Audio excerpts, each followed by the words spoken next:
So I saw Tarantino talk about this. I wanted to talk about this myself, offer my own perspective on this. So here's why I think movies are better than TV shows. Um,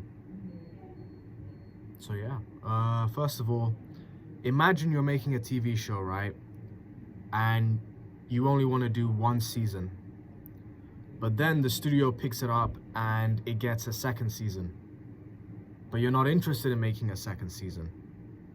Then that means that the story that you're writing, the story that you're making, the fiction that you're creating is being jeopardized because it's no longer in your hands, basically. It's pretty much in the hands of a big studio. Case in point, True Detective. Every time I say I like True Detective, I have to say I like season 1 of True Detective. I don't care about season 2. I don't care about season 3. I don't care about season 4. I only care about season 1. If True Detective was a movie and it got a bunch of spin-offs and sequels, no one's gonna ask me which True Detective film I like. If I say I like True Detective, everybody knows I'm talking about the initial installment. An example can be The Matrix. I don't like The Matrix Reloaded, but I like the first Matrix. I like The Matrix, the film. But that doesn't mean that people think I'm referencing other Matrix films. But if The Matrix was a TV show and I only liked season 1, I can't say I liked The Matrix because The Matrix as an entity includes the first, second, third, fourth, and fifth, or however many seasons, hypothetically, if it was a TV show. So with True Detective, I have to say I only like season 1 instead of saying I like season 2, 3, 4, or 5. Same thing with the TV show Fargo. The movie Fargo, I like the movie Fargo because it's one movie. I don't care if there are sequels or whatever. I know the Coen brothers made one Fargo movie, and that's the one I like. With the TV show, I only like the first season of Fargo. So if it had not been picked up for a second season, I wouldn't have to say, hey, check out season 1 of Fargo. I would just say, check out Fargo. The same way I would if I was recommending the film version. So that's one reason. Another reason is, imagine you want to tell a story that takes 5 seasons. So not one season, but you want to tell a story that takes place, that takes 5 seasons to tell. Imagine you get canceled after 3 seasons. You never get to tell the full story, and a lot of shows are canceled at some point. So they don't get to flesh out the characters or the story. They just get canceled.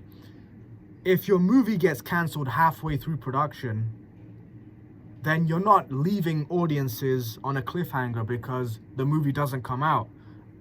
Better yet, if the movie doesn't come out, that gives you, the producer, the director, whoever you are, that gives you room to look for a different company, a different studio, to pick up the project and roll into pre-production, production, and post-production. But if you are making a TV show and you end up not being able to get, the initial amount of seasons required to tell the full story, you're not going to tell the full story.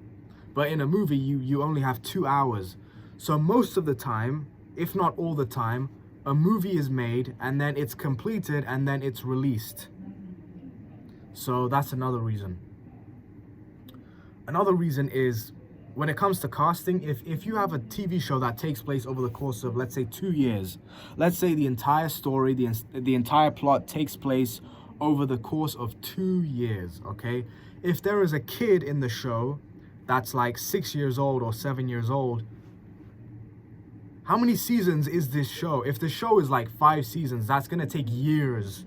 Even if the storyline takes place, between 2 years, if it's a 5-season show, that kid in the space of 2 years is gonna grow up to be like 15 years old. So he's like 10 years old at the beginning of the show. Now he's 15. That's not a believable 2-year jump.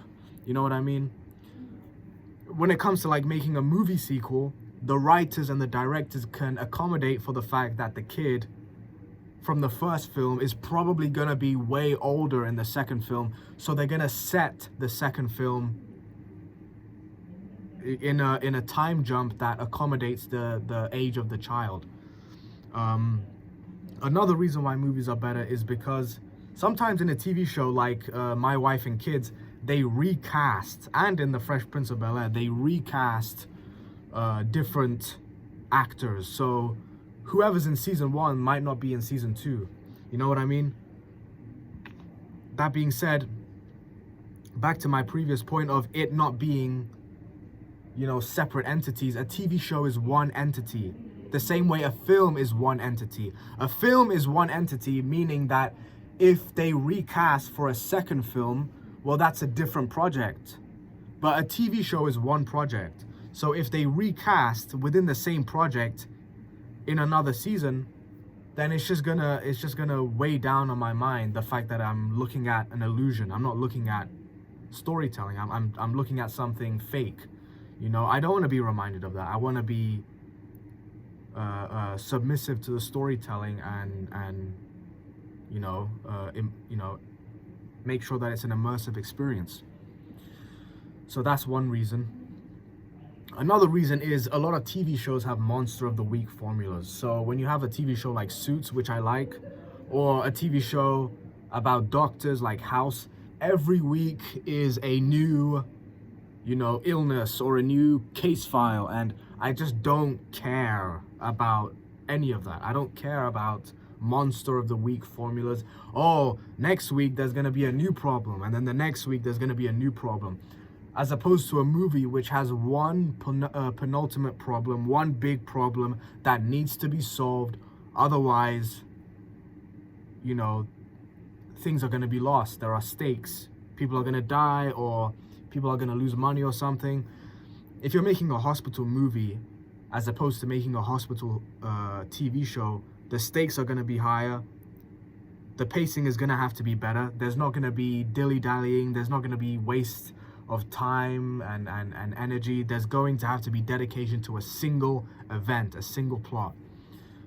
With a TV show, that's just not the case. With a TV show, because it's monster of the week, you have to spend time with new characters for an episode until their ailment or their case file or whatever the profession is has dealt with this person's problem, and then you move on to the next episode. And the time you spent with the character from the previous episode who's a victim of extortion, or maybe they have cancer and they need to get a tumor removed or something, you're completely done with them and you've moved on. I understand, however, that the people you're supposed to be resonating with and liking are the protagonists that carry out, you know, these actions throughout the course of the show. But the problem is, I'm not watching fiction so that I can remind myself of what a 9-to-5 job is. You know what I mean? It's mundane. You go to work, you clock in, you do a shift, and then you go home just so you can turn on the TV and watch other people do the exact same thing, which is clock in, do a 9-to-5 shift, go home. And the stakes are not going to be that big because it's not a movie. People are not going to die because they need those same characters for the next episode and the episode after that and the episode after that. So you know that everyone's going to live, no one's going to die, nothing crazy is going to happen. You're not going to resonate with people as much. And I think TV understands this. So you have TV shows like The Twilight Zone or Black Mirror, which is, and you know, these are anthologies. So every episode is a new episode. It's a new storyline. It's a new adventure. It's a new set of characters because they know that the stakes are going to be higher if you tell a story in a single contained space as a single project. So they know that the episodic nature of television, you have to work your way around that and still manage to kill off protagonists, kill off main characters, punish main characters in a way that's irreversible, instead of having to rely on the fact that those characters are going to have to stick the landing and stay throughout the entire show. Obviously, some characters die, like secondary characters and whatever. I understand that happens in shows. And, you know, you spend a lot of time with them and they're fleshed out characters, so you resonate with them a lot more. but the stakes in question are still not high enough because you don't know what's gonna happen. Some of the only shows that I would have to say exist outside of this are probably gonna be shows like Breaking Bad, because Breaking Bad, when it was coming out, not when it's complete, but I'm sure when it was coming out, it started in 2008, and it finished in like 2013. Shows like that, when you're watching it, you probably didn't know when it was gonna end. We now know that it's 5 seasons because it finished, but you didn't know that it was gonna be 5 seasons. So you didn't know if Walter White was gonna get caught in season 1 or season 2 or season 3 or season 4 or season 5. You didn't know when he was gonna get caught. You didn't know when he was gonna die of cancer, so it constantly kept you on the edge of your seat. Is he gonna die of cancer next episode? Or at the end of the season, sorry. Or is he gonna die of cancer next season? You don't know. So it does feel like one long big movie instead of like a TV show where it's episodic monster of the week. The villains within the show, they stick. They don't die after one episode and then the characters move on. They have season-long villains. Sometimes the villains are there for 2 or more seasons. Tuco and also Giancarlo Esposito's character Gus. So those are the reasons why I think a show like Breaking Bad, as good as it is, and by the way, I like television. I don't hate TV shows. I just think movies are better than TV shows. And I've listed the production reasons and also the reasons in terms of fiction and storytelling. You want big stakes, high stakes. You don't want a situation where you know that it's monster of the week, they're gonna survive. Obviously, if you have something like a franchise, a movie franchise, which I'm gonna put in a separate category. A movie is a movie. A movie franchise is just the same thing. It's just monster of the week. It's franchises like Fast and the Furious. Obviously, a main character died in the 7th one, and they made a big song about it. Paul Walker, that's who I'm talking about. But nothing against him. You know that it's just gonna be, Vin Diesel and The Rock dealing with a new villain every movie, and they're gonna come out on top or something. They're definitely not gonna die because there has to be a Fast and the Furious 11, 12, 13, 14, 15, 16, 17. So, I can understand in that regard why people might bring up movie franchises, but as a single installment, a TV show is a TV show.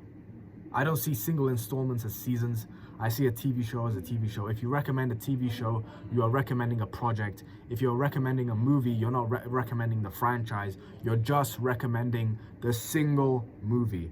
So for that reason, I create that kind of distinction. So yeah, and movies, you can make a hangout movie, which is a subgenre of filmmaking. You can make a movie like Dazed and Confused or The Easy Life. These are movies where the characters are basically hanging out with one another. And because they're hanging out with one another, they're not in positions of having to conform to any types of notions of storytelling. And because it's a hangout film, not a hangout TV show, you're not expecting much. You're expecting 2 hours of characters hanging out, and then that's it. It's done. And for some reason, it just feels better. If Dazed and Confused was a TV show, I mean, it could work. That's basically that 70s show, basically. But even then, it's like, it's not going to be as impactful. It's just not. It's better as a movie. It's not better as a TV show. I don't want to see these hippies hanging out for seasons. Okay, I want to see them hang out for a film. I don't want to see them hang around for 6 to 7 seasons of television. I don't want to see that. I'm just not interested. Another thing that movies have over TV shows is, in terms of the comedy, it's not going to be a situation where there's going to be canned laughter. You know what I mean? TV shows have canned laughter. There's an audience in the background laughing. Movies don't do that. They've never done that. Movies have never had canned laughter because they're relying on the laughter of the audience in the cinema. They're not relying on the laughter of the audience at home. They're making the storyline, they're making the jokes so that the cinematic audience, the audience in the cinema, find the jokes funny. They don't care about whether or not anyone else finds it funny. Whereas TV show producers and TV studio heads, they're worried about whether or not the audience at home are laughing. And because the audience are alone at home, they want to make it a more cinematic or theatrical experience. So they have to can the laughter instead of relying on the audience laughing in a film theater, because TV shows are not played in movie theaters. So they have to can it. And it creates awkward comedy. It doesn't create genuine type of comedy. It creates this eerie, stupid kind of production where the unfunniest jokes get like 15 seconds of laughter, which is just dumb. And so for that reason, I'll put movies over TV shows in terms of comedy. Another reason why is because if you're writing a comedy show, you are allowed to make bad jokes because you need to fill in screen time. If it's 20 minutes of an episode that you need to write, you're going to put in a lot of bad jokes. You're going to sprinkle a bunch of bad jokes because you want to fill in the runtime. Whereas if you're making a movie, you understand that every single joke, because it's only 2 hours, every single joke has to be good. Otherwise, the audience is going to be pissed off. Whereas TV shows have a more committed audience that are willing to watch every single episode or most episodes that come out, in which case they're willing to allow for most jokes to be bad. But as long as some jokes land, they're going to be happy enough to continue watching the TV show. Whereas a movie audience is going to give the movie a bad rating if every other joke or every joke is not as good as a previous one, because it's a movie, it's only 2 hours. So for that reason, I put movies over TV shows in terms of comedy. And so I don't know what else to say. What else is good about movies compared to TV shows? I guess if you're an actor, let's say if you're an actor and you are in a TV show, well, when do you appear in the TV show? Are you in season 2? Are you in season 3? Are you in season 4? Or are you in season 1? Or do you appear throughout the entire show? If you get a guest starring role in a TV show, that's not going to do wonders for your career. That's not going to make you, an incredibly hot topic of an actor. You're just going to be flavor of the month. No one cares about you, And is that a good thing to have in your resume? Like, hey, I'm in this TV show. I'm a really important character in a TV show. Oh, okay, well, where are you in the TV show? Oh, I'm in season 3. That means you have to watch 2 seasons of me not being in the show before you can finally see me in the show. As opposed to a movie, even if someone shows up halfway through the movie, they're in the movie. They're in like the they're in the film. You understand what I mean? They're in the movie. Even if they come in halfway through the film, they're still in the film. And because it's only 2 hours, their contribution to the film as a character is going to be much larger than just this small role within a huge, massive TV show. You understand what I mean? So that's why I think that actors would probably want to be in a movie. Obviously, it's going to do wonders for their career more than it would a successful TV show. So that's one reason why I think actors should, or currently are, interested in movie roles as opposed to TV show roles. Now, the reason why TV shows, some might say, are better, which I'd have to say I can, slightly kind of agree with, is it fleshes out the characters more. It gives you more of an opportunity to see these characters from the beginning to the end. However long that may be, you're seeing characters, for the first time. Like a TV show like The Sopranos, you're following the lives of these people for years. You're not following the lives of them for 2 hours in a film. It's for years, and you grow more attached to these kind of characters. Shows like Peaky Blinders or Breaking Bad or The Wire, you're going to be attached to these characters because, you know, you're committed to seeing them fleshed out. They go through different arcs, different phases of life. They go through different relationships, different tragedies. And so you feel more attached to them. And so you probably feel, you know, more depressed or more sad to see them fail or die. And you'll be happier and more, you know, yeah, just happy in general to see them succeed. So yeah, I mean, and they stick in your mind more. You know, TV show characters, they stick in your mind because you spend a lot of time with these characters, so, you know, they just stick out. But that being said, a movie like you know, let's pick a good one. Let's say a film like a film like 12 Angry Men. You know, Henry Fonda's character, Juror Number 8, is probably going to stick in your mind as much as, you know, a TV show character that you spent years with, because, you know, you like the character. Or maybe Henry Hill, that's a good example. Henry Hill in Goodfellas has a great role, you know, played by Ray Liotta. So Ray Liotta, his character Henry Hill, sticks in your mind much more than, or on the same level as, any iconic TV show character, because you spend a lot of time with him. Another great example is Tony Montana, played by Al Pacino in Scarface. You know, he sticks out as a character who's quotable, who's got a lot of great lines, who's you know, an integral part of the film. So, you know, you remember him, you remember his outfit, you remember his lines, you remember what type of stuff he gets into, as much as any other TV show character. So, and he is fleshed out as well over the course of the entire film. Scarface, he's fleshed out. He's, you know, you see his ambition, you see his desire to become a drug kingpin, to become a wealthy person, to go from a Cuban immigrant to a Miami entrepreneur, you know. So, I mean, whatever. I mean, that's the reason why. Hope you enjoyed this rambling. Thank you very much. Thank you very much for watching, and yeah, have a great rest of your day.